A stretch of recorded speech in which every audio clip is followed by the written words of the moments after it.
I don't want to get a lot of heat for this, but in a lot of recent Marvel movies, even dating back to Endgame, there was a lot of women positivity, Women empowerment. Yeah. yeah, Mm-hmm.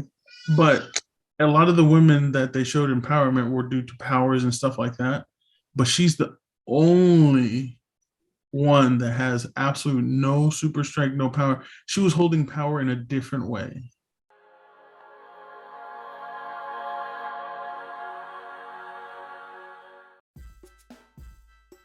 What's up, guys? It's CJ. I'm here with That Nerd Mike and Richie. We're going to get into another episode of Superhero Sundays, but before we do, like always, man, stop spoiler alerts, major spoiler alerts. You haven't seen this movie or shows you're going to talk about, go watch them. When you come back and join us, make sure you like and subscribe because any and all support is greatly appreciated and helps impact the community by honoring real life heroes, man. So with all that being said, I have my cup. Today I got Thanos for y'all because Thanos is right. Like Mike is always right. Richie Rich has Batman. Batman. There you go. You got Batman. There it is. Cheers to you guys. Let's go ahead and get into this topic of Wakanda, man. Wakanda Forever dropped, making a lot of money, doing really well, doing better than Black Adam, which people are clowning, which is understandable, but you know, this is a Marvel movie, man. Marvel's going to take the market, and it's a good movie. And the more I think about it, the more I kind of like see how thoughtful it was.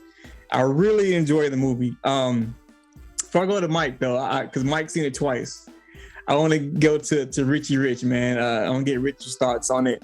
I want to start off with the death of Chadwick, man, because that's how the movie started off. It started off with the feels, started off right away with the bang. It hit you in the heart right away, and it addressed, you know, Chad's death, Black Panther's death.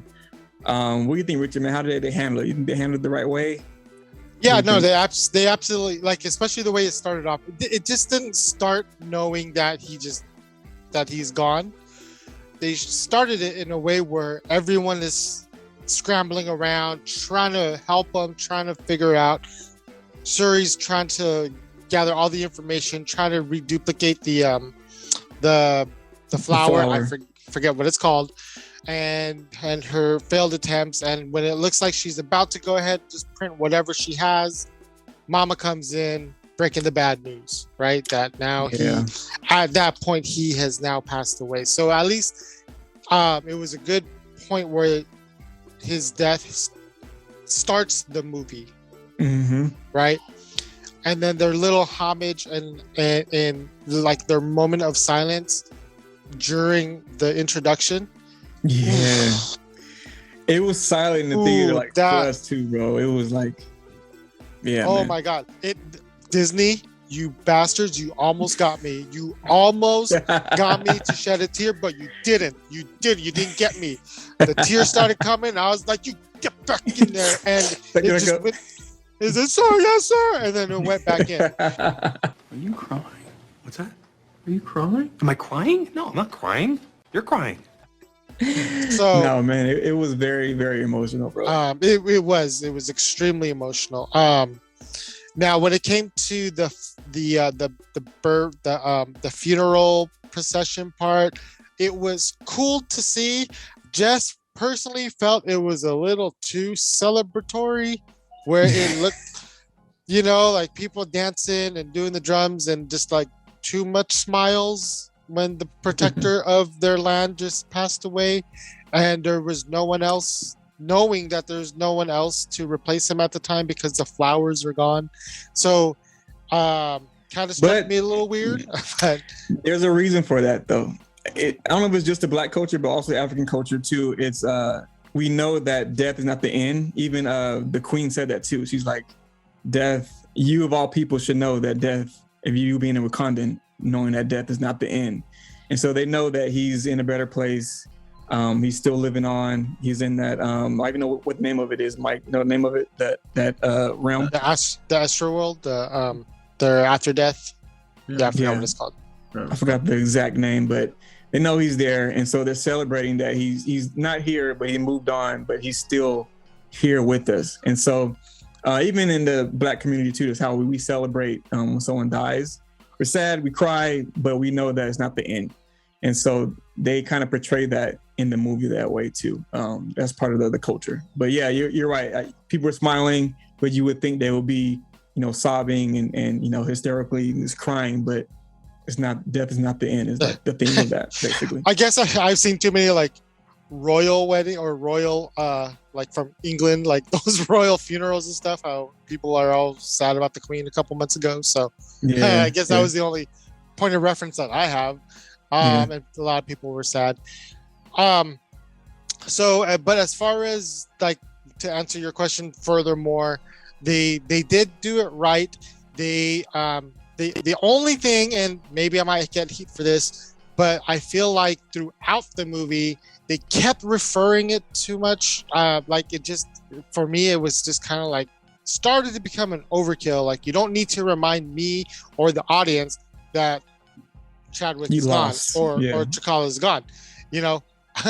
Everyone knows that now. So, and I get what they're trying to do. I really do, because they want to remind you that Wakanda right now, even though as strong as it is morally, they're very low, right? Because his father died just a few years before. Now T'Challa's gone.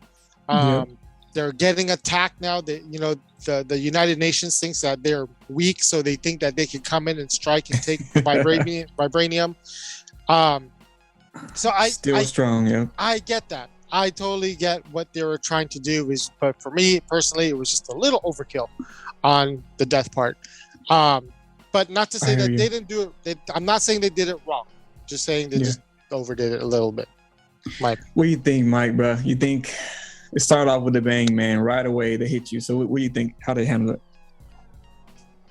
I don't think anybody expected it to be this way. No. Yeah, I know we talked about how I don't think a lot of people are ready for this movie because of emotional reasons. But when I sat down, the first thing I told you, CZ next to me, I said, I didn't know we were going to be present for his actual passing.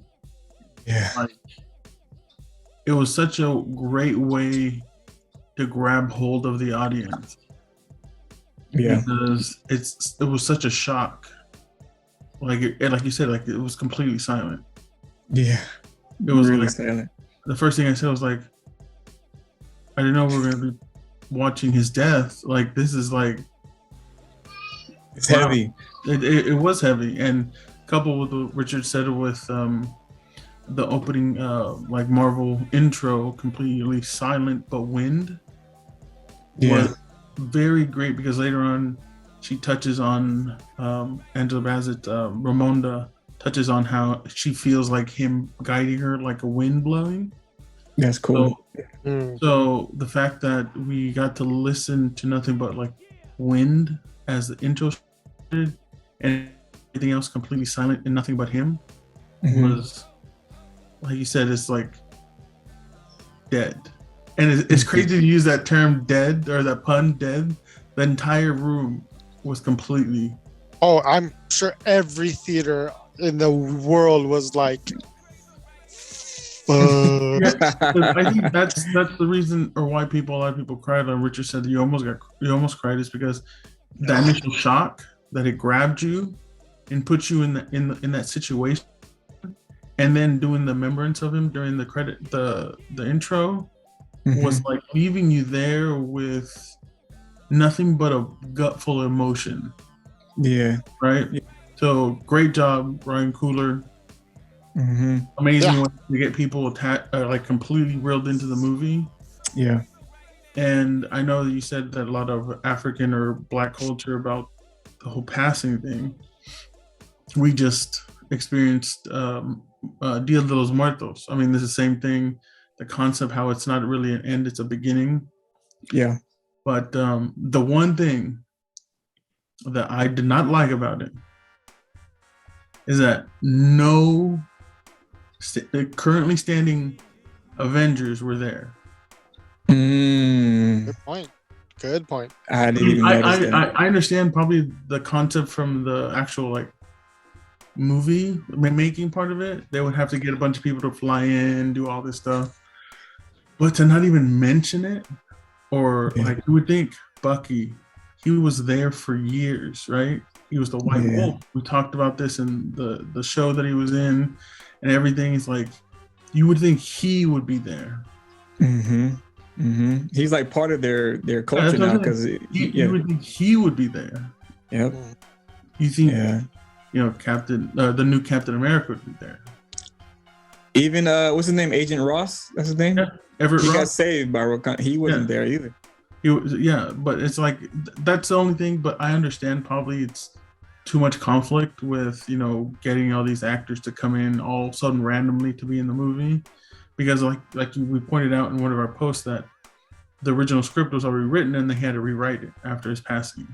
It'd be really hard to get everybody's scheduling and stuff like that to kind of go in, and I'm sure they didn't want to just like CGI people in there, but it was probably also because it's probably just a culture thing. They only want people Wakandans there. Yeah, I would imagine so.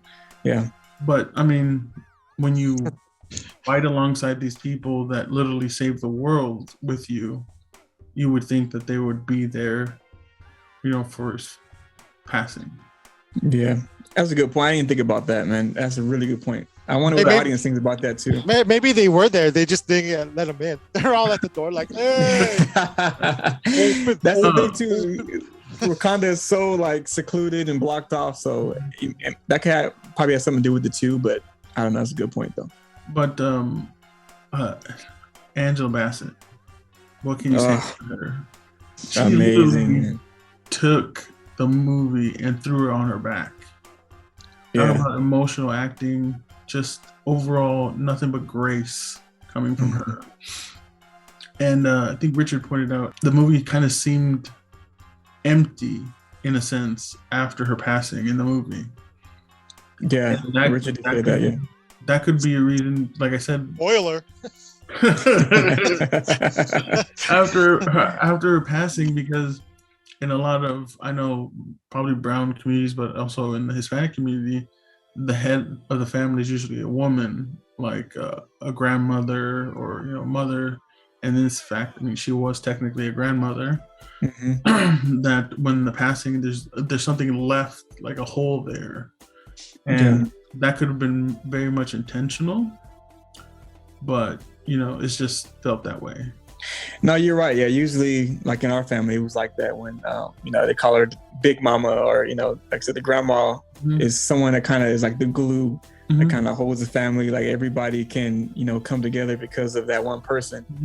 And when they're gone, it's like there's a big hole there. Yeah, you're totally right. And Richard pointed out. You're right. Yeah, and it's very true, because she delivered such emotional lines in this movie. Very and powerful. not only very emotional, but exactly what you said, very powerful, strong. Especially her at the UN, the way she talked, it was just like, we heard your whispers, and all this stuff about like Wakanda's protector's dead, they're weak. Like that whole thing was just, she did a great job. Because she did such a great job. Not only did she show how to be a powerful leader as a female. See, I don't want to get a lot of heat for this, but in a lot of recent Marvel movies, even dating back to Endgame, there was a lot of women positivity and powerful women. Women empowerment, yeah. But a lot of the women that they showed empowerment were due to powers and stuff like that. But she's the only one that has absolute no super strength, no power. She was holding power in a different way. Yeah, good point. She embodied power. This is a strong, independent woman. Like, this is an actual powerful woman. Like, as a mother, grandmother, and ruler of a country. Not something that needed to be shoved in our face for it, but actually displayed. Completely different. Yeah, she was a strong leader. She had the leadership, that made her powerful. Yeah, yeah, which is a good trait to have. Like I said, some people have the power because of the powers, because of superpowers or something that's given to them. She had to earn that respect from her whole country through her leadership, and she earned it. She got it, and it's unfortunate that she's gone now. It's not with us. Shuri had to step in and replace her, but she was very, very powerful, man.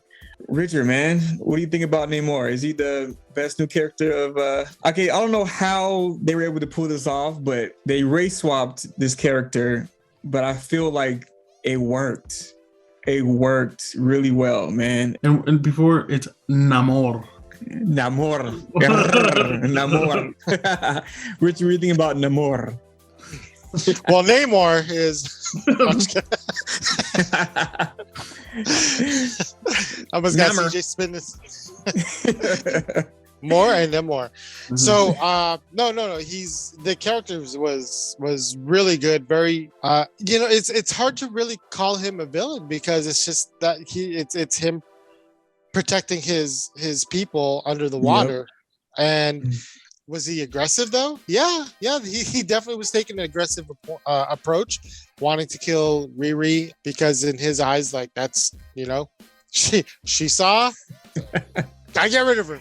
Gotta go. Right. Yeah.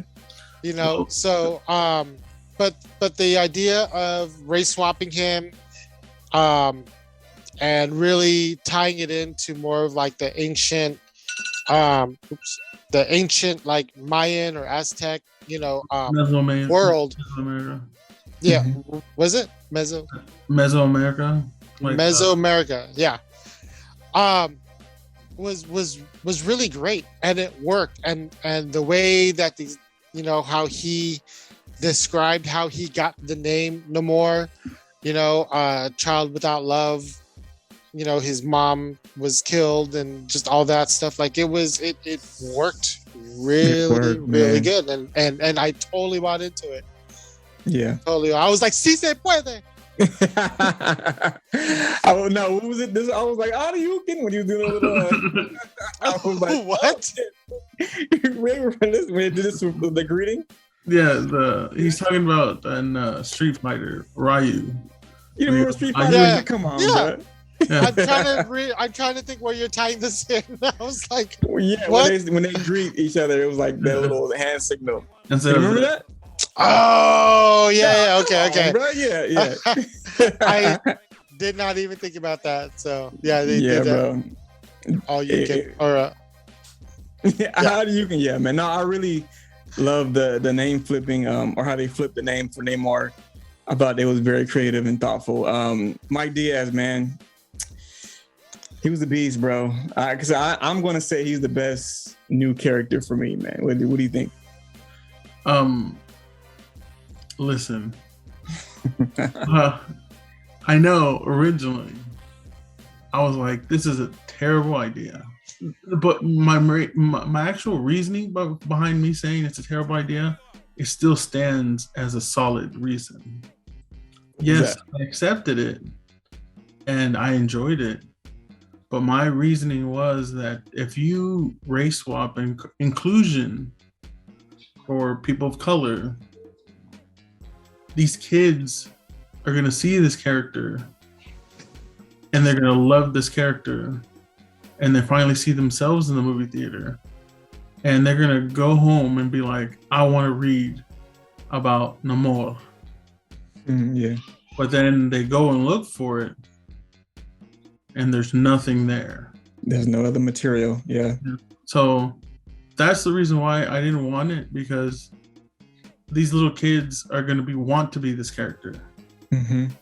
They're going to look up this next year, probably for Halloween.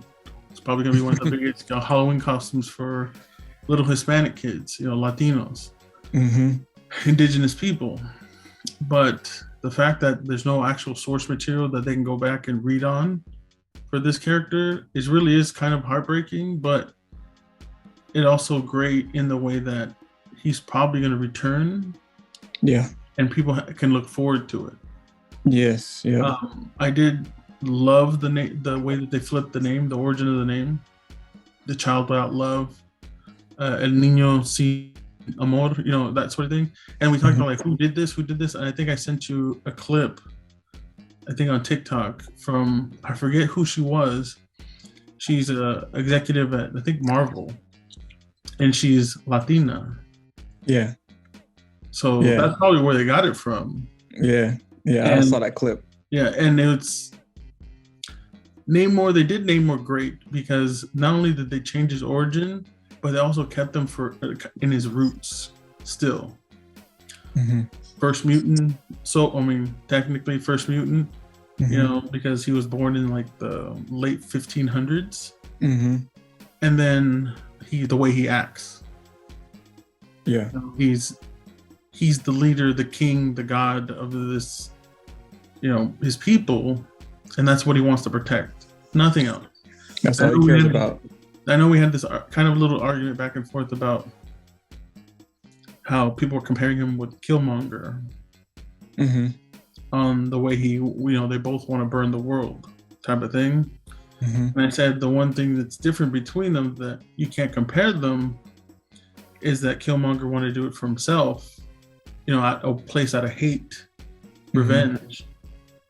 Namor did it at a place of what his name is opposite of. He was giving his children nothing but love. And that's what he was doing it for. Not for his own selfish reasons, but because he loves and wants to protect his people. Yeah. So I really enjoyed it. And I know that some people are saying, I think there's articles that he's Aztec, and in the movie they talked about Chak, the god Chak. It was another Mayan god. So it's like they talk about Mayans, they use Mayan dialect, and then some people are saying that he's Aztec. Aztec still kind of uses some like similar gods, but they're all different names. But in the movie they talked about his shaman or whatever got vision from the god Chak. He's a Mayan god. Kukulkan is a Mayan god. I think that, like I said, it spoke with Mayan dialect. That's why I was like, maybe we should put on our things about mental death. He wasn't really like Mayan or Aztec. He was like just the indigenous American. Yeah. So I enjoyed it. I loved it. I hope we see more of him, but I hope we see more of him like this character. I keep hearing that what's his name, Kevin Feige, say that it depends on how this movie does on if Namor will get his own show or own I guess movie or something. So I'm pretty sure he's going to get his own spin-off something. And for sure we're going to see him down the line in one of the Avengers movies and things like that. And I cannot wait for that. So after seeing it the second time, what kind of score would you give Wakanda? When I saw it the first time, I gave it an 8 out of 10. Oh. Now I gave it like a 7.5 at most. Oh. 7.5. I'll stay there because certain things just like that doesn't make any sense to me. And why in the world? Like, even if she killed Namor, there's no winning that fight. Oh, you mean with that army? You mean against that army? Yeah, because after the whole thing where she tells him to yield and he yields, when you go back to the fight, they're getting overwhelmed. There's only like 15 of them left. Yeah. In the middle of the ocean. And the army's like still coming after them. Yeah. How in the world are you going to stop that? They weren't. They're going to die. They said they were ready to die. Yeah. That's what they were saying. But like, if they're still regenerating, like after they stab them and they go in the water,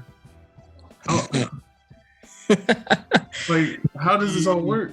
Disney magic, Mike. Disney magic. Richard, bro. I don't know. I want to know Richard's score. Richard, what was your score for this movie?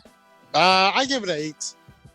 I give it an 8. Pretty solid. I liked it better than Love and Thunder. Definitely. Come on. I think a bad DC movie is better than Love and Thunder. Yeah, bro. Ooh, yeah. No, you're right. You ain't lying. Yep. Shazam's probably better than Love and Thunder. Hasn't even came out yet. It's already better. So yeah, I mean, so I give it an 8. You know, there, you know, a couple loose things that I was like, okay, cool. I guess I can get by. One thing that my wife pointed out where I was like, okay, it was how easily Namor just kind of gave up at the end. He just totally bent the knee. A little Game of Thrones reference there. So he totally like just bent the knee. But yeah, he kind of gave his explanation, but it just seemed kind of sudden. So I think that fight was kind of lackluster, man. It wasn't like all the other fights leading up to that fight were better, and that last big battle was like, it was okay. But yeah, I agree with you. It's Wakanda had to win. It's their movie. That's true too, man. But I don't know. I wanted to see some more butt whooping. So, but you know what I really did enjoy about this movie was they did it right with the underwater scenes. It didn't look Aquaman, right? Aquaman was just, you know, especially when they're talking underwater, they kind of has that bubbly kind of talk to them, you know, that where they sound like they're trying to talk underwater. They went away with that, and I feel this is just what I feel, that I think maybe this kind of leaked to DC, and that kind of made them push Aquaman 2 to be like, okay, hold on, this is what they're doing. We got to improve our scenes. Let's take a step back, and then we'll like and subscribe. You know, so yeah, man. I give it an 8. I think 8's good, and maybe at most 8.5. But what's the other movie I wanted? Oh, Doctor Strange: Multiverse of Madness. So I think I did like it just a little bit better than that as well. Okay. I give it an 8. I think I give it an 8.5 out of 10, but I want to see it again, and maybe like it might drop down. But yeah, I want to see it again. I'm probably going to see it again, or I'm going to see it a second time this week.